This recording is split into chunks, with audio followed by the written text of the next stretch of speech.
Hello everybody, it's Max Carlson back with my second video, and this is going to be a quick 5-10 minute video, unedited.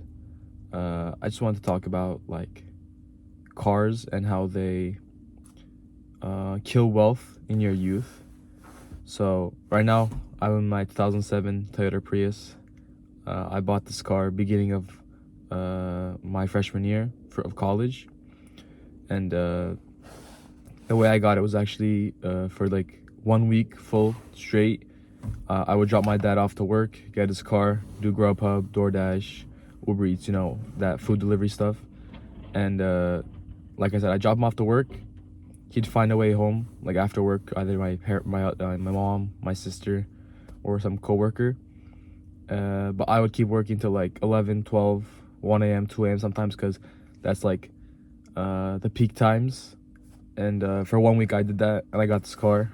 I raised 3,000. I made 3,000 in 1 week, which I was very proud of. But at the same time, that's not like a what's it called? I could have continued doing that, but that's not a life I want to live. I was very depressed. It wasn't nice, but I got this beautiful 2007 Prius. I bought it for 7,000. I made a lot of financial mistakes. Like I got a warranty that did absolutely nothing at like 18% APR. Planning on talking about this in another video, but what I want to get into is how I feel like a lot of the youth are killing their wealth at a young age. What I notice is even in college, when people don't have jobs, people don't have any money, they get really, really nice cars. And when I mean really nice cars, I mean like Honda Accords, Civics. I know there's like older generation, but I'm talking about thinking to my friends and the people like in my age bracket, they all have like Accords, Civics, Camrys and stuff, and better cars too. I'm just talking about like the low end, and they're all within like the last 5 years or so. So they're all new cars. They're all very expensive, right? And this is something I noticed, and like I said, these people usually don't have jobs. They usually have like a scholarship, or their credit card loans, student loans, whatever it is.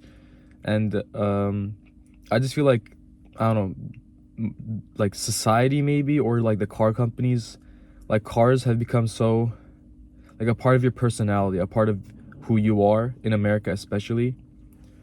So like whenever you meet someone, or even like in a random like a conversation out in public anywhere, I feel like the topic of like what car do you have comes up very often. And obviously when someone asks you like what type of car you have, you don't want to say I have a 2007 Toyota Prius, right? At first, the first year or two of freshman year, especially when like you're in college, you want to impress people, you want to seem cool.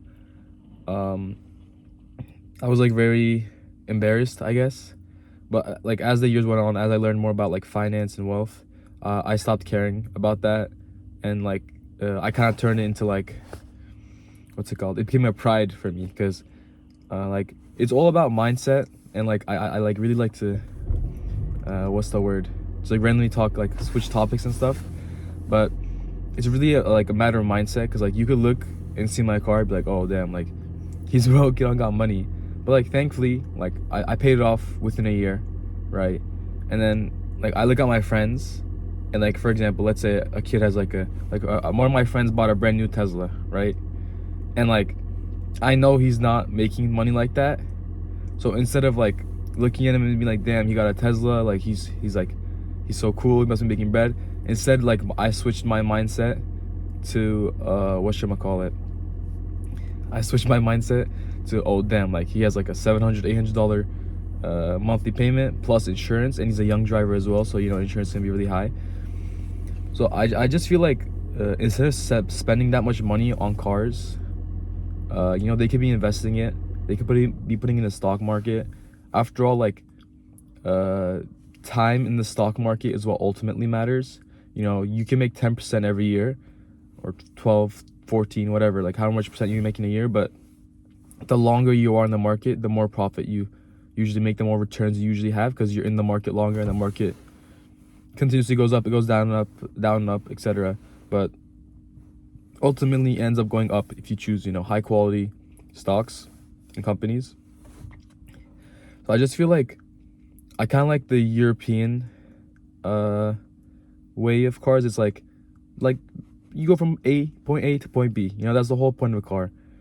But there's also another issue where like public transit in the US is terrible, right?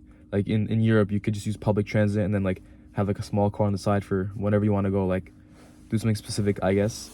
But you don't have the option here, and we do spend a lot of time in cars, especially where I am in my area. It's a metropolitan area, so we're constantly driving from like one place to another, and you need to have a reliable car. That's not something I'm gonna like argue. You need a reliable car, but like this car thankfully has like never really let me down.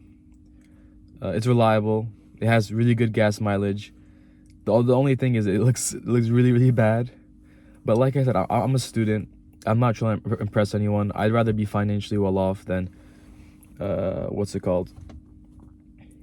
financially well off than like impress people and be doing financially bad. And this car, like I swear in the past I would never hear about like people getting their cars repoed and stuff, but recently it's been like, unfortunately, it happened to a couple of my friends, and that's really interesting to me because I don't know, like to come to the point of getting a car repoed and like you pay all that money and you lose the car too, so you basically got a 0% return, like negative return on your investment, you know, which cars are a terrible investment as well. But I did switch my car. I got a new car, but the main reason for that was just like safety. This car before me, the person or whoever took care of this car, whoever owned this car, I'm the second owner, did not take very good care of it. That was very clear in like a lot of the parts of the car. Unfortunately, I didn't really take this into account when buying the car because I didn't know what I was doing, and I'll talk about that in another video. But like I remember I went to my first oil change, and in the cabin air filter there was like remnants of like a rat, which is not good at all, which means like the car sat dormant in the winter wherever it was. So anyways, this video went off topic a lot, but I just kind of wanted to give my thoughts on this because, you know, I don't have much time this week, but I want to get the video out. I just feel like the youth, especially like college, maybe in a few years after college, you know, buy what's it called, like cheaper cars. Don't put too much money into a car. Like, you might like cars, but you know, you can buy cheap cars that are fun. Instead, you know, invest that money, invest it into yourself. In the future, you can afford even better cars, you know. Sacrifice your today for your tomorrow, which can also go both ways because you don't know if tomorrow's not guaranteed. But what I'm trying to say is like, I'm in university, right? No one expects me to have money. I don't have a job yet. Like, who cares if I'm driving this car? This car is like, in no way has it ever like, not, what's the word? Has it blocked me from achieving anything, you know? Just because I have this car. Just, you know, buy cheaper cars. Don't spend too much money on it. Of course, safety. I can't say anything about safety. Safety is #1 priority. But just when buying a car, especially like in college, just don't spend too much money on your car. Instead, invest that. I wish I invested more in my freshman sophomore year. But you know, it is what it is. I started really investing in my junior year, and I could have invested my freshman sophomore year, but I was just making stupid decisions. Yeah, that was just like the whole point of the video. Just please, like, what's it called? Like, conquer your ego. Like, buy an affordable car. It doesn't have to be amazing. It could be an old Civic, an old Prius. It could be anything, right? As long as it's reliable, gets good gas mileage. You know, you don't have to impress anyone. Just don't put yourself in financial stress for no reason.